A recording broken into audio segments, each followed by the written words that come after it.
పూరా లోకల్. మొదటగా గొడవ సికింద్రాబాద్లో ఒక జ్యువెలరీ షాప్ ముందు మొదలైంది. అక్కడ స్టార్ట్ అయిందని అందరూ వార్తల్లో చూస్తున్నారు.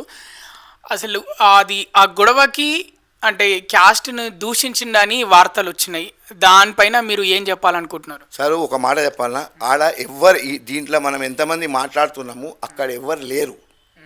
ఫస్ట్ వాస్తవం చెప్పాలంటే ఇప్పుడు మనం మీడియా ముంగట ఎంతమంది మాట్లాడుకుంటాను, ఎవరైనా ఒక్కడు అప్పుడు స్పాట్లో జరిగిన టైంలో ఉన్నారా? ఒక మాట సరే, ఎవరు ఏం చెప్పిండు, చట్టం తన పని చేస్తుండు, చట్టం తన పని చేసుకుంటుండు. నేను ఏమంటలేము, చట్టం నేను ఏమంటున్నా, మేము ఆయనకి రక్షిస్తున్నామా? ఆయన ఎందుకు పట్టుకుంటాం? ఇప్పుడు ఆయన పాట పాడిండు, అది మంచిదా పాట? గుజరాతీ మార్వాడి మీద పాడిన పాట. పోలీస్ చట్టం తన పని చేసిండు, పిలుచుకొచ్చిండు, ఆయన చెప్పిండు, ఏదో అండర్టేకింగ్ తీసుకున్నాం, మేము ఏమన్నా ఎందుకు వదిలేసామని అంటున్నామా? మనకు ఎవరు తప్పు చేస్తే law is there for all. We are citizen, we are democratic country citizen. India is one of the biggest democracy in the world. మనకు చట్టం ఉంది, హైకోర్టు ఉంది, సుప్రీంకోర్టు ఉంది, ఎక్కడైనా పోవచ్చు. చట్టం తప్పు చేస్తే చట్టం కంటే పెద్ద ఎవరు లేరు. మా వాళ్ళు తప్పు చేస్తే బరాబర్ మీరు శిక్షించండి, మేము వస్తాం, మమ్మల్ని పిలవండి.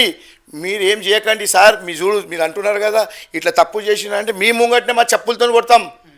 చేస్తే మీరు ఉట్టినే ఆరోపణలు పెడితే మేము మా కులం వాళ్ళని అట్లా చిన్నచూపు మాట్లాడాలి. తప్పు చేస్తే బరాబర్ ఎంత పెద్ద ప్రెసిడెంట్, నేను నాదే ఎగ్జాంపుల్ ఇస్తున్నా. ఒక జిగ్నేష్ జోషి గుజరాతీ సమాజ్ ప్రెసిడెంట్ కూడా ఎవరి కులం గురించి మతం గురించి తప్పు మాట్లాడితే మీకు మా కులంకి కానీ ఎవరికైనా చట్టం తర్వాత ఫస్ట్ మీరు కూడా వచ్చి అడగొచ్చు, కొట్టొచ్చు. ఎందుకు చెప్పినవరా బాయ్, నీకు ఏం అధికారం ఉంది, నీకు ఎవరి కులంకి చెప్పని అధికారం ఇచ్చింది అడగండి నాకు కూడా.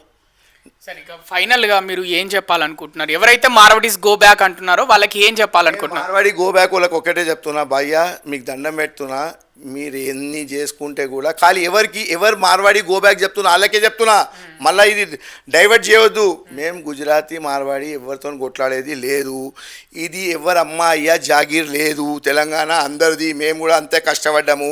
రాజా సింగ్ కూడా బరాబర్ అవసరం అయితే మాట్లాడతారు, బండి సంజయ్ మాట్లాడతారు, మాధవీలత మాట్లాడి ఇంకా 5 కూడా మాట్లాడతారు. దాంట్లో తప్పు లేదు. ఎవరైనా వాస్తవం ఉంటే బరాబర్ మాట్లాడతారు.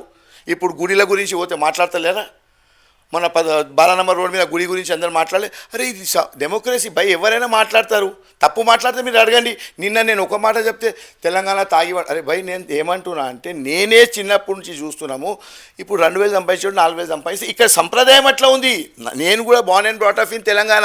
నాకు కూడా పోనరా బై అలా వచ్చింది కదా, రేపు చూద్దాంలే అని ఎల్లుండి ఆఫీస్కి పోదామంటాం. అది మనకు తెలంగాణలో అట్లాంటి చిన్నప్పటి నుంచి సంప్రదాయం ఉంది. నేను దానికి తప్పు అనలే. 2000 వస్తే దాగివ్వండి. మీరు మాటలేంది సృష్టించకండి, వాస్తవం మాట్లాడు. నేను నీకు గంట సేపు నిన్న చెప్పినాము. నిన్న అన్నారు కదా మీరు నాకు, మీకు మీ కులంలోనే చేసుకుంటారు, మాకేమైనా చేస్తారు అన్న. మా దగ్గర అన్ని కులం ఉన్న, బీసీ దగ్గర ఉంది, ఎస్సీ దగ్గర ఉంది, ఓసీ దగ్గర ఉంది. ఇప్పుడు ఏం చెప్తారు మీరు? మీరే నిన్న మాకు క్వశ్చన్ అడిగింది కదా, ఎవరైనా గుజరాతీ పెళ్లి చేసిన అంటే ఇప్పుడు మీకు మన భట్టి విక్రమ మా బావగారు, పెద్ద బావగారు, మా అక్క ఎవరు? మీ మీడియా ముంగట్నే అడుగుతాను. ఒక ఎంపీ, హైదరాబాద్లో ఉన్న ఎంపీ, యాదవ్ కమ్యూనిటీ సంబంధించిన ఆయన, మా చెల్లె, ఆయన గుజరాతీ కులములు. ఒక ఎమ్మెల్సీ ఇంట్లో పెళ్లి చేసుకున్నది మార్వాడి అధ్యక్షులు బిడ్డ.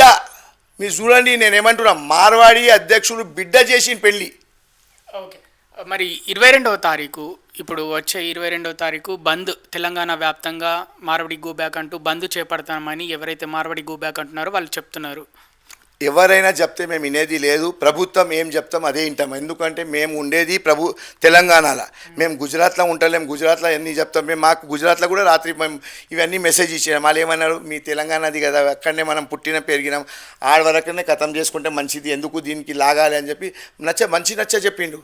మరి 22వ తారీఖు మీ షాపులు, మీ మార్వాడీ వాళ్ళకి సంబంధించిన షాపులు బంద్ చేస్తారా? మరి వాళ్ళు చెప్పినట్టు నేను రేవంత్ రెడ్డి చెప్తలేను, ముఖ్యమంత్రి గారు లేకుంటే అందరు కలిసి డిసైడ్ చేస్తే ఆలోచిస్తాము. బంద్ చేస్తామంటలేము, బంద్ చేయమని అంటలేము. ఎవరో 10 మంది తలుచుకొని, ఇప్పుడు నేను 10 మంది 50 మందిని తీసుకొని రేపు అన్ని హైదరాబాద్ బంద్ కావాలంటే అది న్యాయమా? అందరు రాండి. ఇప్పుడు మన ఉద్యమం చేస్తే లక్షల మంది వచ్చినారు. మీరు రేపు 10 లక్షల మందిని తీసుకురండి, బంద్ చేపియండి, చూసాం మీ ఎంతమంది వస్తున్నారు. మేము రచ్చగొడతలేము. మాకు కూడా తెలుసు, ఎడ్యుకేటెడ్ వాళ్ళు ఎవరు ఇట్లాంటి చిక్కులలో ఓరు. ఈ నాసంటోళ్ళు ఫాల్తుగాలు ఇట్లాంటి పనులు చేస్తారు. ఎవరు మంచి నీతి నిజాయితీ చదువున్న మనిషి ఇట్లాంటి ఎప్పుడు ఆలోచించారు, చేయడు. ఇది పాలిటికలీ వాల్యూమ్ మీడియా ముంగట రావాలి. అవు భయ్, రాజాసింగ్ ఎలక్టెడ్ 3 సార్లు ఎలక్ట్ అయ్యిండు. ఆయన బరాబర్ చెప్తాడు, ఆయన చెప్పింది వినాల్సిందే. మేము రేపు రాజాసింగ్ చెప్పిండు పని చేయొద్దు అంటే మేము చేయం. అంటే దీని వెనకాల ఎవరైనా పొలిటికల్ లీడర్స్ ఉన్నారు అనుకుంటే పొలిటికల్ ఎవరు లేదు అన్న, ఒక సంప్రదాయ గురించి అందరం. అచ్చా మహేష్ గౌడ్ అన్న ఆయన చలో రాజాసింగ్ అంటే నార్త్ ఇండియను, బండి సంజయ్ అంటే బీజేపీ అయినా, మాధవీలత అంటే బిడ్డ, మళ్ళీ మహేష్ గౌడ్ అన్న ఏం చెప్పిండన్న? మీడియా చూపెట్టండి, అది కూడా పబ్లిక్లో పంపించండి. మహేష్ గౌడ్ గారు ఏం చెప్పిండు నాకు? మహేష్ గౌడ్ గారు పీసీసీ ప్రెసిడెంట్ ఏం చెప్పిన మహేష్ గౌడ్ గారు అంటే మర్యాదగా పేరుతో పిలుస్తున్నా. నాకు కాంగ్రెస్ వాళ్ళది సంబంధం లేదు. నేను ఒక పీసీసీ ప్రెసిడెంట్, టీపీసీ ప్రెసిడెంట్ ఏమన్నారు? మనం అందరూ కలిసి ఉండాలి, ఇట్లాంటి మాట మాట్లాడద్దు. ఇప్పుడు నేను చెప్పినామనుకో అది ఎక్కడో పోతుంది. మళ్ళీ నేను ఇచ్చిన ఎగ్జాంపుల్ ముగ్గురే కాంగ్రెస్ వాళ్ళు ఇంట్లో ఉన్నారు, మా అక్క చెల్లె నా బిడ్డ. ఇప్పుడు ఏం చేయాలి అన్న? మేము తెలంగాణ ప్రజలు చెప్పాలి మాకు. మీరు చెప్తే నేను పోతా, మా బావ దగ్గర కాలు పట్టుకుంటా. అంటే అటు సైడ్ నుంచి ఎవరైతే మీకు ఆపోజిట్గా మార్వాడీస్ గో బ్యాక్ అంటున్నారో వాళ్ళ వెనకాల ఎవరైనా పొలిటికల్ వాళ్ళు, పొలిటికల్ పార్టీలు అట్లా ఏమైనా ఉన్నాయని అనుకుంటున్నారా? 101% పొలిటికల్ పార్టీ సపోర్ట్తోనే ఇట్లాంటి ఉద్యమాలు, లేని ఫోన్ ఫాల్తూ ఉద్యమాలు చేస్తారు. ఎవరికి పని లేని వాళ్ళు చేస్తారు. ఎవరైనా ఇప్పుడు కాంగ్రెస్ ఉన్నారు, ఆయనకు తెలంగాణ ఎట్లా నడిపించాలని ఉంటుంది, గుజరాత్లో భూపేంద్ర పటేల్ రాష్ట్రం ఎట్లా నడిపించాలని ఉంటుంది. ఇట్లాంటి చిల్లర శాస్త్రాలు చేసేది ఎవరికి ఉండదు. ఈ పని లేని వాళ్ళు వెధవలు ఇట్లాంటి పని, నా సంటోళ్ళు మీ అసంటోళ్ళు వెధవలు ఇట్లాంటి పని చేస్తారు. ఆయన ఏం మాట్లాడుతుండు? అక్క చెల్లెల మర్యాద లేదు. అసలు తెలంగాణ భాష ఎవరైనా ఇంటే సిగ్గుపడతారు. నిన్న వాళ్ళు మాట్లాడింది ఒక మీరు కనీసం ఒక ఉద్యమకారులు ఎవరైనా ఎంత తప్పు చేస్తే మీరు మర్యాదగా మాట్లాడండి.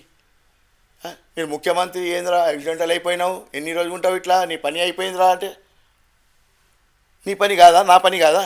దేవుడు జీవితం అంతా మనం ఈయనే ఉంటామా? పబ్లిక్లో పని చేయకపోతే 5 సంవత్సరాలు తీసేస్తారు.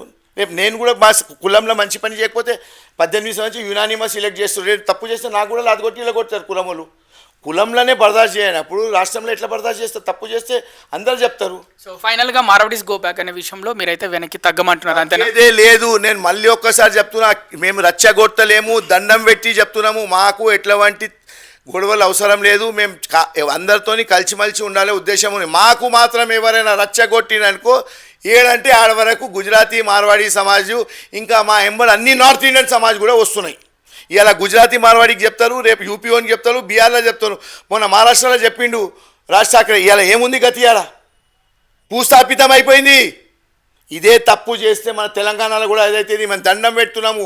చిన్న మన మీడియాలా లేకుంటే మనం ఏదో పెద్దతనం చూపెట్టుకోనికి ఇట్లాంటి చిన్న చూపు పని చేసేది వద్దు. దండం పెడుతున్నాము, మీరు చేయవద్దు. ఎవరిని చేసేవానికి ఆపాలే మనం అందరం. ఇట్లాంటి పని చేయొద్దని.